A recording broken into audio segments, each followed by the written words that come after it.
in these last Sundays of Lent, the gospel readings become rather lengthy, illustrating various moments and various points in Jesus' encounters that will culminate certainly in the raising of Lazarus as we celebrate the fifth Sunday of Lent.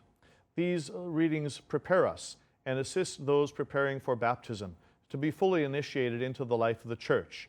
The woman at the well seeking that refreshment that only Jesus can give, the blind man who will receive only the sight that Jesus can offer, and yes, Lazarus who will receive life from Christ himself. These days, as we look to these texts, certainly we are invited to contemplate what it is that we are thirsting for. What do we long for in our lives? And are we willing to take some risk in order to achieve that? The woman came to the well and risked speaking to Jesus. More importantly, Jesus risked speaking to her against all the conventions of his day, that he might encounter this woman, not simply to name her weakness or her sin or her difficulties, but to call her forth, to satisfy her longing, to allow her to be one who was not ostracized at the New Day Sun, but one who might be able to go back into the community and tell others that she had indeed encountered one who might be the Christ.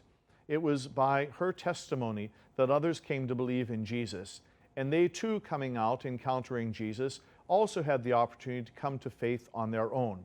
You and I, by our lives and by our testimony, do this very same thing. We invite others to an encounter with Jesus by our life, by our work, by our example. And in these holy days of Lent, our works of prayer, fasting, and almsgiving become other examples and other ways in which we might bring ourselves and others closer to Christ. It is in that encounter that we are all changed and transformed. It is in that meeting with Jesus, who quenches our thirst and satisfies our desires, that you and I are able to receive all that we need, all that we truly thirst for.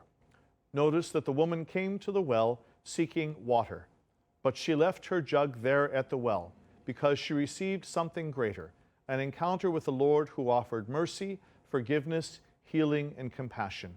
In our Lenten days, may we too, in our encounter with the Lord in this Eucharist, in our encounter with the Lord in each other, be able to offer that same compassion, mercy, and forgiveness as we so desire to receive it for ourselves, so that whether we find ourselves in the desert as our ancestors of old, or at the well encountering Jesus himself, we may find nourishment, refreshment, and peace that God alone can give, and so that we can tell others that we too have encountered the Christ and have been changed and transformed by that encounter in this Eucharist today, in the word that we hear, and in the lives that we seek to live, following in the footsteps of Jesus, our Savior.